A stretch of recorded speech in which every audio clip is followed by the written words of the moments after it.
Super Smash Bros., the most prolific crossover series on the planet, allowing you to pit Nintendo and gaming icons against each other. Mario vs. Link, Samus vs. Kirby, Brawl vs. Board of Education, the fighting game series has blossomed into not just a game, but an event. Every time a new Smash Bros. Is announced, people go wild. Speculation runs rampant as to what new characters will be included, what stages will we fight on, what modes will be available. When a new character is revealed as a playable fighter, there's simply no game that can live up to that amount of excitement. It's so much more than being able to play as that character in Super Smash Bros. And pit them against other gaming legends.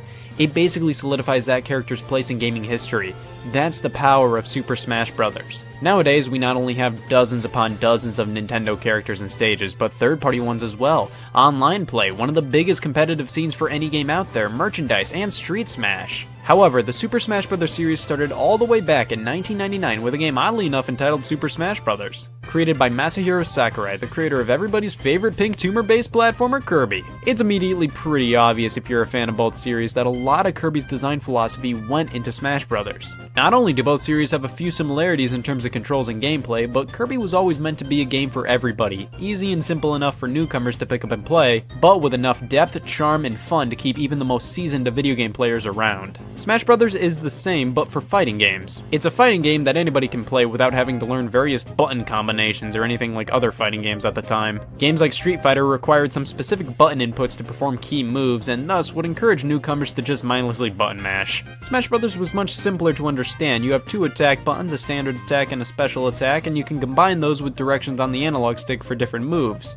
You can jump, shield, grab, and that's fundamentally all you need to know. That makes it easy for many to understand, but if you truly want to get good, you're going to have to think about when and where to pull off a specific move, whether you're in the air or not, whether a special attack or standard attack would be more effective. Super Smash Bros. Thankfully doesn't sacrifice depth for simplicity, and it's safe to say that Sakurai succeeded in terms of a simple to learn, hard to master fighting game. It was originally pitched as Dragon King the fighting game, with some mannequins as the characters. Sakurai wanted the game to have instantly recognizable and likable characters, thus he wanted to include the wide array of Nintendo All-Stars. His colleague who coded the prototype, Satoru Iwata, buttered up Shigeru Miyamoto on the concept of using characters like Mario in the game, in which he was initially hesitant on the idea. Regardless of getting permission first, Sakurai threw together another prototype of the game featuring Mario, Donkey Kong, Samus, and Fox fighting, showed it to the Nintendo higher-ups, and the game we know of today was officially greenlit. The game was released in early 1999 in Japan and the rest of the world throughout the year,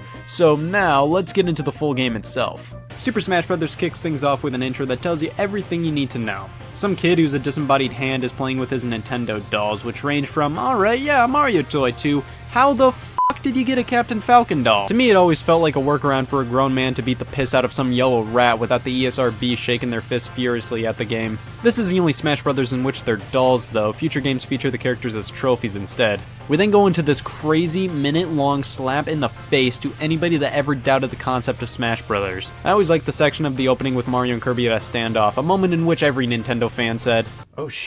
After the logo appears, we're greeted to a hearty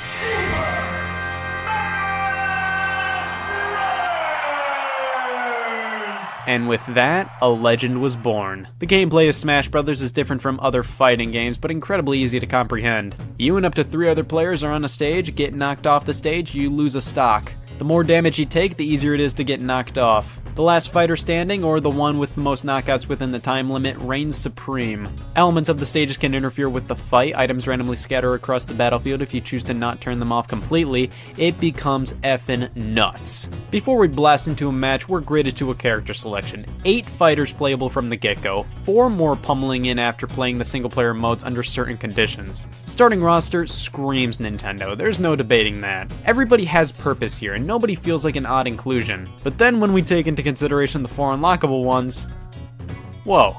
I mean, Luigi, yeah, he makes sense to be in a Smash game. Jigglypuff, a Pokemon with popularity, but in terms of being included in the first Smash Bros. Game, who's considered to be a big enough Nintendo character to be represented as 1/12 of them?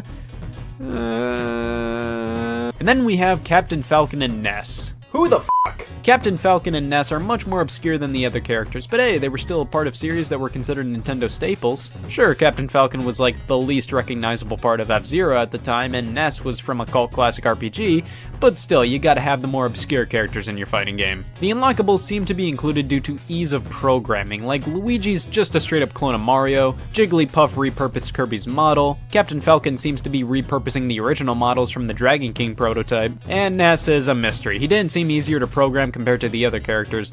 Whatever, I'm happy he's here. And overall, the roster of Smash Bros. 64 has the lowest percentage of Scott's not happy with this Smash Bros. Roster of the entire series. There's really no filler, no oversaturation of any series, everything makes sense and blends together perfectly here. So I like the roster, but how do the characters play? You have a fair amount with moves that correlate with their games and what they've done in the past, and then you have your typical everyday Donkey Kong where it feels like the developer said, oh shit, he has arms, we can make a moveset based around that. Not as much fan service as other games. Loads of moves that were just made up for Smash Bros. And have no origin based on the character's games. It's why by the time we get to Smash Bros. For 3DS and Wii U, you can definitely tell who's been in the series the longest. While the new characters have incredibly creative and unique playstyles, Donkey Kong has some punch thing.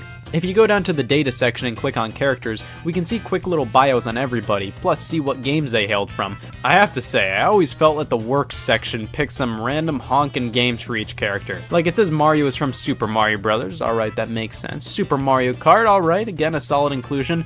And Mario Kart 64. Why 2 Mario Kart games? Wouldn't it have made more sense to include Mario 3, World 64? I'm getting angsty just thinking about it. Also, Pikachu has a vastly different bio compared to the other characters, an excerpt from the Pokédex. That would be fine, but the other Pokemon in the game, Jigglypuff, has an actual bio. It feels like they almost forgot Pikachu and quickly slammed this in there. Alright, enough of the dawdle sesh. Let's get into a match and oh god, this feels wacky. Not bad, it's just, in my opinion, doesn't feel as good and definitely a bit off compared to the other games in the franchise. Whenever I'm off the stage, man, I start fidgeting in my seat, like it's so unnerving. Always feels like it's up in the air whether I'm gonna die or not. Also, look at this. Those are definitely polygons, there's no doubt about that. It's obviously the very first in the series, but it's still Smash Brothers. The multiplayer monsoon we know of today, and you can still garner quite a bit of fun out of this sucker. Items randomly appear on the battlefield, and these can be loads of fun. There's not a ton in the game, but we have Pokeballs, Bob-Ombs, the hammer from Donkey Kong, and the iconic home run bat. If you're a total prude, you can turn off the items, which I prefer doing in the Smash games I'm actually somewhat competent at, but for Smash 64, crank those bad boys up, man. I fucking blow at this game. I crave a good Maxim Tomato from time to time. Of course, none of this matters if the stages are lame-o, and thankfully Smash 64 has nothing but decent to great stages. None of them are annoying to play on for me, none of them have bad layouts. They all have good, fun designs with a few stage hazards here and there that you can totally avoid if you know what you're doing. Since there's only 9, might as well go through them all. Peach's Castle, not one of my favorites. I always found the design of this one to be really odd. So we're above Peach's Castle and we're battling on top of a mishmash of geometry. I guess canonically, since the characters are toys, the stages are built out of random objects from the child's room. The intro shows us off, I guess. I don't know, I don't want to dive too deep into this. Congo Jungle, a fun one. Don't have much to add here. Hyrule Castle, definitely preferred to the Peaches variety. I actually really like this stage. It has loads of fun areas to duke it out in. I just think the layout looks really odd. It looks super rudimentary, even for the Nintendo 64. Planet Zebes, it's alright. The acid comes up and spells disaster to those who can't grasp the concept of jumping. Yoshi's Island, really simple but enjoyable. Dreamland, another incredibly simple one. Wispy Woods here blows either left or right from time to time, but it rarely affects the fight. Sector Z, a really fun stage. I love that you can traverse the entirety of the Great Fox. Another ship comes down and blasts the piss out of you sometime though.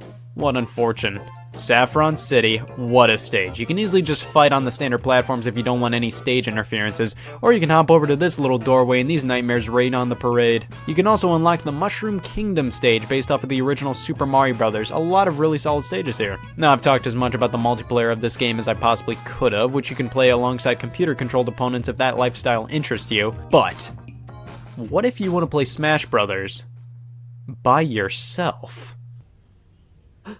Well, let's mosey on over to the single-player department. As you can see here, we have a wide variety of mode. There's one single-player mode here, and it's what the series would later call Classic Mode. A series of fights and mini-games testing your strength. The problem with this mode is that the fights are the exact same every time. The first fight is with Link. You fight a giant Donkey Kong, a team of Kirbys, the Mario Brothers, a target test, board the platforms, race to the finish. It never changes. Even after unlocking characters, it doesn't change things up. Future games bring in randomization, keeping this mode much fresher each playthrough. The target test and board the platforms minigames are different for each character, which that deserves a solid neat. The final few bouts are against Metal Mario, which blows. The Fighting Polygon team, which are mysterious figures we don't know the origin of, / that's fucking Yoshi, dude. They're just messed up models of all the characters in the game. And then, Master Hand, the one behind all of this, the main boss of the series, and then after defeat, we get this little ditty. Thanks, that truly makes me feel triumphant. Go, credits go, and repeat. Speaking of the music, it's alright. You get a lot of iconic tracks, but with that Nintendo 64-tastic sound. I gotta be honest, there's not much else I can say about this one. It's more so interesting to look back on rather than play nowadays. That's not to say it's a bad game, far from it. It's just that we have far better and more accessible Smash Bros. Games to play nowadays, and with every entry in the series expanding upon the concept of the first game and being a better version of this game, there's not much reason to go back to Smash Bros. On the Nintendo 64, outside of seeing where it all began or simply to waste an afternoon. After a few hours, you've basically seen everything this one has to offer. In the end, I have so much respect for this entry, and the multiplayer is still fun to this day. Single player wise, it doesn't have too much going on, but so did other fighting games at the time. It's passable. Play it to see where it all started, but you're better off playing the games that came after it. Super Smash Bros. Melee, the one everybody wants to put up right on the fridge. I think the best way to describe the first Smash Bros. On Nintendo 64 was there was nowhere to go but up. It was a great game, but the concept of Smash Bros. Could be so much more. More characters, more stages, more modes, more collectibles, better mechanics. Melee is when the Smash Bros. Series really started to grow some hair on its chest. So much of what we love about the series today can be traced back to this game right here. The development of Super Smash Bros. Melee can be traced back to as early as May of 1999, with the series director Masahiro Sakurai telling others that there will be a Smash Bros. Game on the GameCube. By July of that year, he worked out a development plan in private, even without a GameCube development kit, as they didn't exist yet. The game's development took 13 months at HAL Laboratory, and Sakurai described his lifestyle as destructive during this time period, taking barely any time to rest. 13 months is an insanely quick development time, especially when you compare how drastic of an improvement Melee is to the first game. The game was officially fully unveiled to the public at E3 2001, showcasing the game's intro movie and later the initial roster of playable characters. Melee later released in late 2001 in both Japan and North America, with Europe getting the game in spring of 2002. First impressions are always key, and Super Smash Bros. Melee hits it out of the park.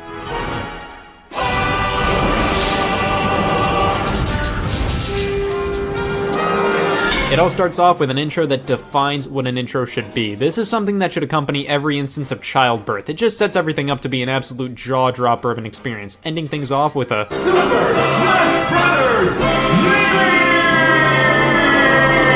First things first, we gotta talk about the characters. The roster this time around has been more than doubled compared to the 12 in the first game. Melee offers a solid 26 characters, with everybody from the original returning. The newcomers in this game are mainly here filling out representation of Nintendo's biggest series. We get new Mario, Zelda, and Pokemon characters with a few others thrown in there. Peach, Bowser, and Dr. Mario join the series alongside Ganondorf, Young Link, and Zelda, who can transform into her alter ego Sheik, who has a completely different moveset, and Mewtwo and Pichu are thrown in there as well. Falco comes in from Star Fox, Marth and Roy make their Smash Bros. Debut hailing from the Fire Emblem series, which was Japan only at the time of Melee's release, and two retro throwback characters, the Ice Climbers and Mr. Game & Watch. There is so much to love about the new characters introduced in Melee. I mean, Ice Climbers are such a unique and obscure pick. The inclusion of Fire Emblem characters helped yank the series out of Japan. Mr. Game & Watch, get out of here! However, we have to bring this up. 6 of the 14 new characters we got are clones of other characters. Dr. Mario is a clone of Mario, Young Link, Pichu, Pikachu, Falco, Fox, Roy, Marth, and Ganondorf, Captain Falcon, which is just mind-boggling. Even though the clone characters' movesets are primarily the exact same as the character they're based on, I gotta be honest, they did a good job tweaking their properties to make the characters distinct enough for you to prefer a clone over the original and vice versa, like I prefer Dr. Mario to plain old Mario, for example. Sakurai added so many clones to Melee to appease fans who wanted certain characters in the game, as they were under time constraints and clones didn't take too much development time. To that I say, who the hell played the first Smash Bros. Game and said, God, I wish Dr. Mario was in this game? I'd say the roster additions were nice, but a bit disappointing. We only got 8 brand new characters, the majority of which hailed from Mario, Zelda, and Pokemon. Not a ton of variety, but all is forgiven when we see the sheer amount of what else Melee brought to the table. The stage selection has been amped up to the highest degree. 29 stages, with only 3 being brought back from the first one. The hazards in these stages are way more prevalent than they were in the Smash 64 stages, but come on, Onett, Pokemon Stadium, Temple, Green Greens, Great Bay, just to name a few.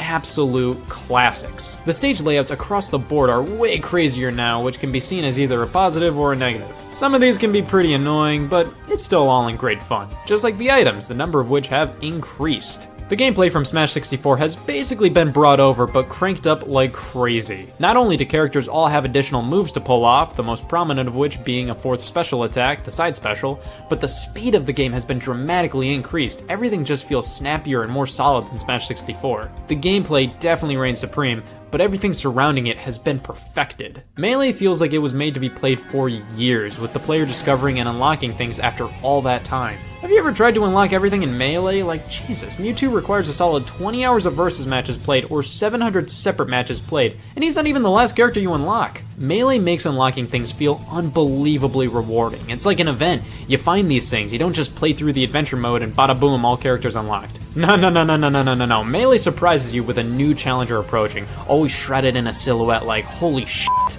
Who could this be? I won't lie, it can be a pain if you want everything unlocked, but there's a certain magic to unlocking things in Melee that the Smash Bros. Series has yet to replicate. Graphically, the game just blew everybody away when it came out. Nowadays, I think the only main problem with the graphics is that they're using character designs from the N64 era, so it looks a bit outdated in that aspect. Regardless, I think the game still looks great, models are all buttery smooth, and it's just the biggest step up from Smash 64. Also, the music has been ramped up like crazy. Orchestra pieces, remixes aplenty, so much crammed into this one. But Melee introduces one of my favorite things in the series, the trophies. Throughout the game, you can collect random trophies or earn coins from playing that you can spend on a lottery minigame to nab some. The trophies not only span the series of playable characters in the game, but so many of Nintendo's other franchises, games exclusive to Japan, games that haven't even come out at the time. It turns into a crash course of Nintendo history, a museum. It gives incentive to play more, and it's just fun to ogle the trophies of other characters, items, or settings, read the description, see where the trophy originated from. This evolved from the character bios in Smash 64 and is one of the best things Melee introduced to the series in my opinion. Remember the first game and its cornucopia of mode? Well, here's a sequel with literally 12 lifetimes worth of content both in terms of single player and multiplayer. Let's take a quick look at the single player first off. Classic mode is the evolution of the one single player mode from the first game.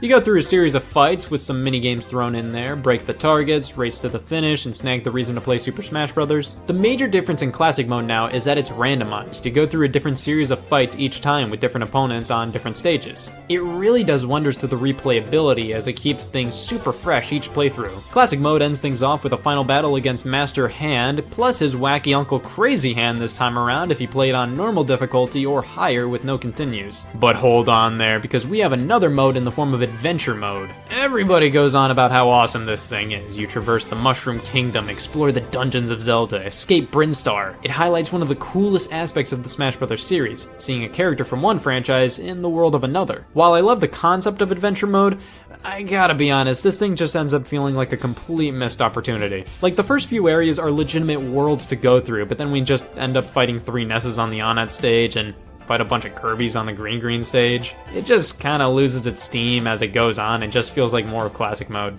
This one ends things off with a battle against Bowser. Just kidding, Melee introduces Giga Bowser appearing at the end, much like how Crazy Hand appears in classic mode, beating the mode on normal or higher with no continues. But this time you have to beat it under 18 minutes. If you don't meet the criteria to fight Giga Bowser, the end of adventure mode just feels hollow. And wait right there, because there's one more main single player mode, unlocked after all characters are unlocked. All-Star mode. This is a gauntlet where you're tasked with fighting every single character on the roster without dying. You have 3 recovery hearts that reduce your damage to 0, so you have to make the decision if this is the moment you totally wuss out and recover your damage, or just run in risking your life just to say you beat the shit out of Mr. Game & Watch. After the regular single player modes, we have event matches, which are 51 fights under fun and unique circumstances. Event 35 poses the question, are routine physicals supposed to hurt this much? And Super Smash Bros. Melee was the first time we could experience what Luigi's prostate exam was like. These things are awesome. Think of event match like a kind of mission mode. It's really fun to go through all these and try to beat beat them all. Except for Event 51, which is so damn hard it forces anybody to destroy the game console you're playing this game on. The stadium features some mini games like home run contests where you abuse the sandbag and give it a wind up, a hit, and blam, see how far it'll go. Target tests, which are just the target mini games in classic mode, but this time available at whim. And multi-man melee, which is where a bunch of wireframe what's-their-faces appear and you just have to take care of them. There's a lot of different variants on this mode, most of which make it fairly easy to knock out the opponents, except for cruel melee. Do we even have to show you footage of this? That was unnecessary. That training's here too, but let's move on to all the different multiplayer modes. Versus mode entitles us to the multiplayer mayhem Smash Bros. Is known for. Up to 4 players duke it out as their favorite Nintendo characters trying to knock each other off the screen. There's still stock and time battles, but now we see the addition of coin and bonus matches as well. Coin battles are fighting for the most coins before time runs out, and yes, the appropriate response is one person clapping in a sea of thousands. And then bonus matches. I guess they're based on the points you'd get in, say, classic mode for doing skillful things, but now it's how the game determines who wins. And that, everybody, is how you create a mode everybody kind of forgets about. Special Melee is for the wacky player inside of all of us. We have a bunch of different forms of versus matches. Stamina mode, where your health is like most fighting games, you lose when you reach 0. Giant, tiny, lightning, slow-mo, or everybody's favorite, single button mode. These modes aren't frequent visits for me personally, but they're fun to have here and to dabble in once in a while. Tournaments are available as well. There's truly so much to do here in modes for every type of player. And speaking of every type of player, what if you're the player that wants to play the game competitively? Well, Melee is for you. By accident. So many of Melee's more advanced techniques derive from oversights of the game's mechanics. For example, one of the most well-known techniques in Melee is called wave dashing. I don't know anything about how to do this, so I wrote down some tips on my hands, except they're hard to read while holding the controller. Alright, I think I'm finally ready to attempt a wave dash. Here we go. Yeah, I consider myself a casual hardcore fan of Smash Bros. I love everything about the series, analyzing the characters, stages, trophies, listening to the music, playing the game in general. But I would not consider myself to be competitively viable. So while I really like each new Smash game more than the last, I can easily say Melee is the series' crowning achievement just because this is the game that every Smash Bros. Afterwards built off of. At the time, it was mind-blowing, and even nowadays, looking at all the content in it, it's still incredibly impressive. While Smash Bros. Started on the Nintendo 64, I think it's fair to say the series truly started with Melee.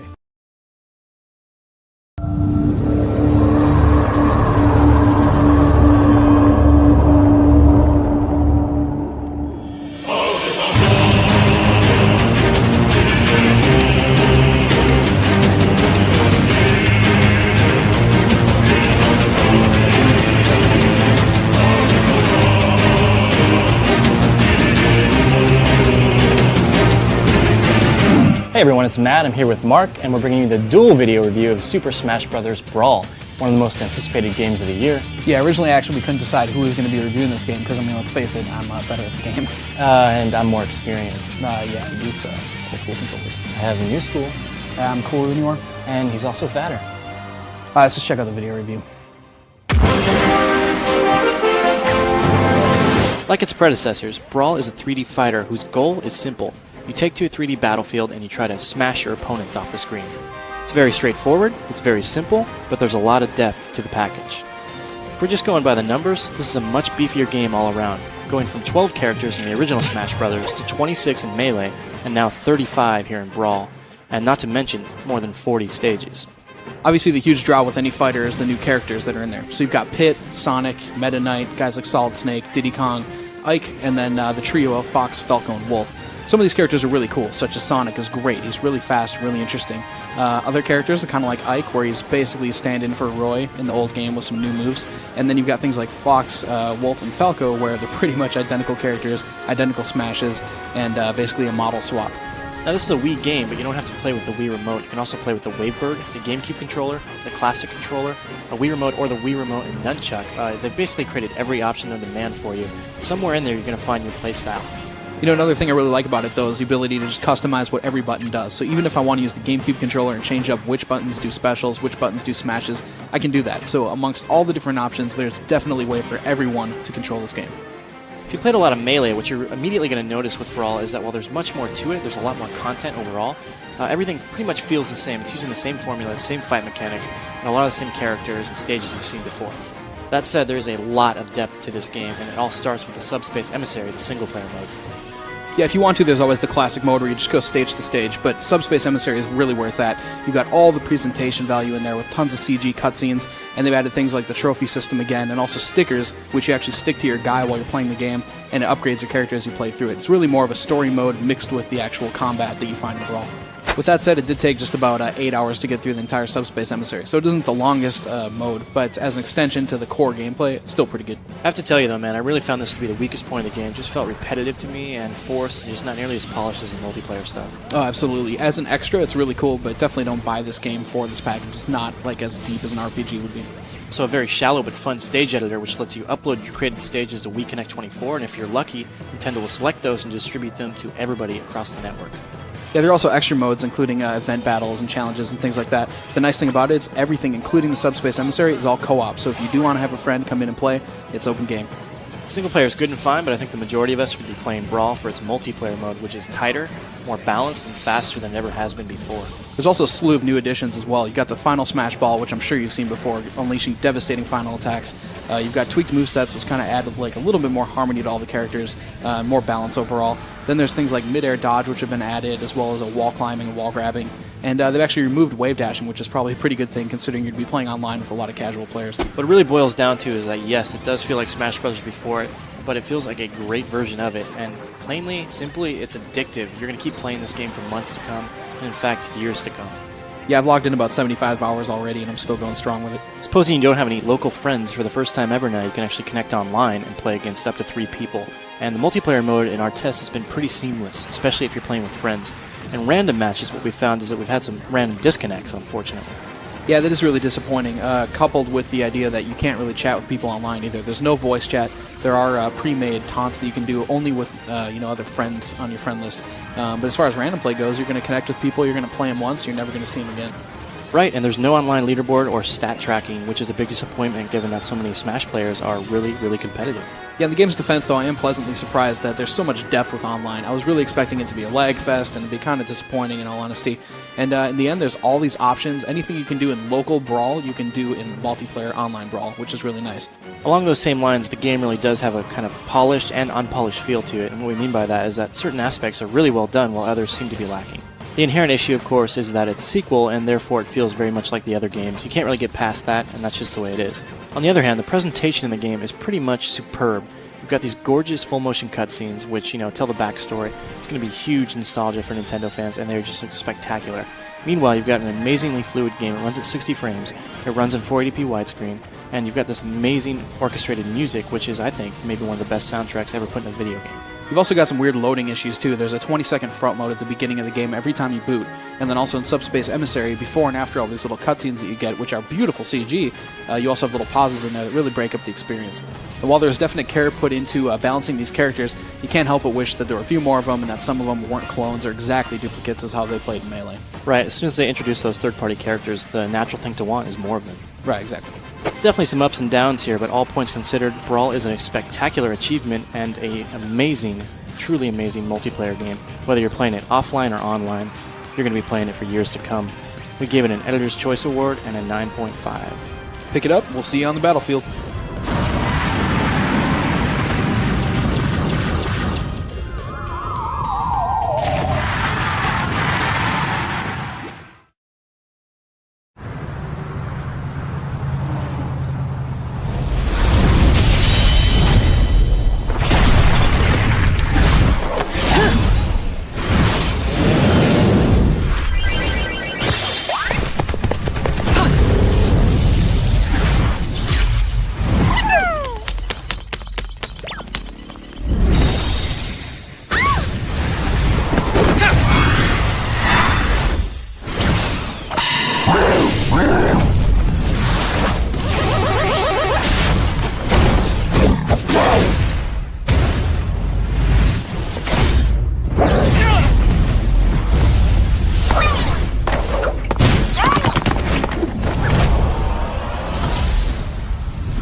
Mario duking it out against Final Fantasy VII's Cloud on a battlefield from Metal Gear Solid is a weird, wonderful sight that only the Smash Bros. Series can deliver.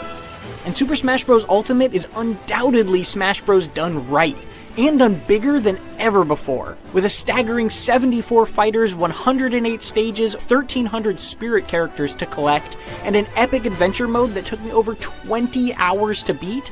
Ultimate is the sequel I've been waiting years for. With matches of up to 8 players, this is one of the best party games out there.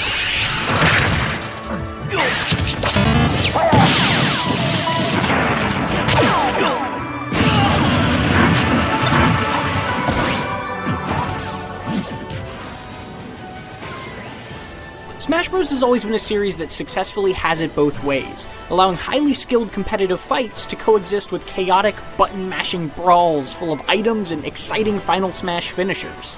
Combine that with recognizable characters from all over gaming, and Smash Bros. Stands out as a perfect digital action figure toy box. It has a rare accessibility thanks to the series' signature damage system, which replaces a traditional health bar with a damage percentage that indicates how vulnerable you are to being launched off the stage. That alleviates that oppressive feeling of being low on health that can make losing matches feel so unfun in other fighting games. The simplified move inputs also make it easier for anyone to pick up and immediately enjoy Smash Bros., while dodges, shields, and a veritable ballet of mid-air strategy provide a deep well of technical nuance to those interested in upping their game. No matter your preference, both styles of play are well loved and thriving in Smash Bros., and Ultimate's new customizable rule sets make it even easier, if a little clunky, to switch between them.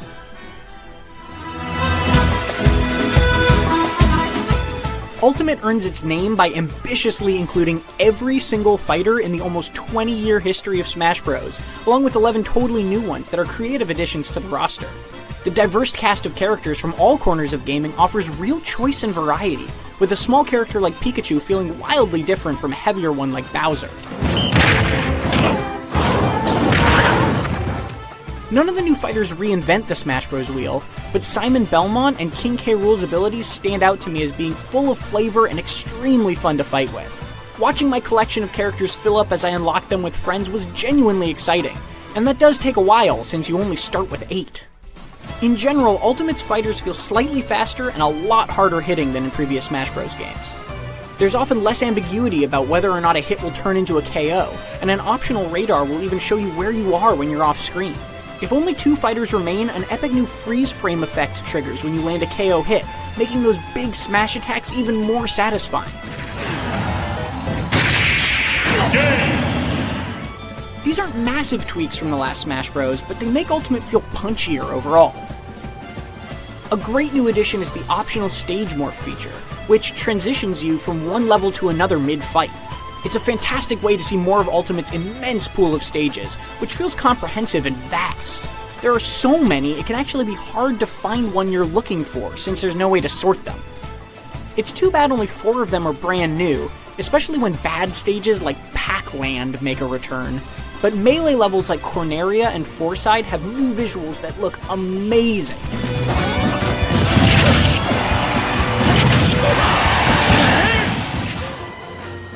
A new system called Spirits makes up the bulk of Ultimate's consistently amusing single-player adventure mode, World of Light. It's surprisingly long, with hundreds of spirits to collect, each based on a unique character from another game with a cleverly crafted fight themed around them. Some are funny, like Snorlax being a giant gray K. Rool who doesn't move an inch. Others are extremely challenging, like Pauline being a red Princess Peach protected by a hammer-wielding Mario and a giant Donkey Kong on his classic stage. All these spirits are scattered around a lovely 2D world map, and can be leveled up and equipped to buff your fighters. Seeing what a spirit fight had in store never stopped being novel, but I had enough strong spirits and skills to beat most of them about 10 hours into World of Light, making my strategy stagnant for the following 14. It got samey fast, with the exception being some truly exciting dungeon-style areas, including an awesome one modeled after a Street Fighter World Tour. It's a shame it's such a slog to reach the end, because World of Light's last hour is an epic finale that makes the grind worth it. I haven't even had a chance to gush about the amazing music selection, or Classic Mode's new side-scrolling platformer challenge, or all the tiny but impactful tweaks to Final Smashes.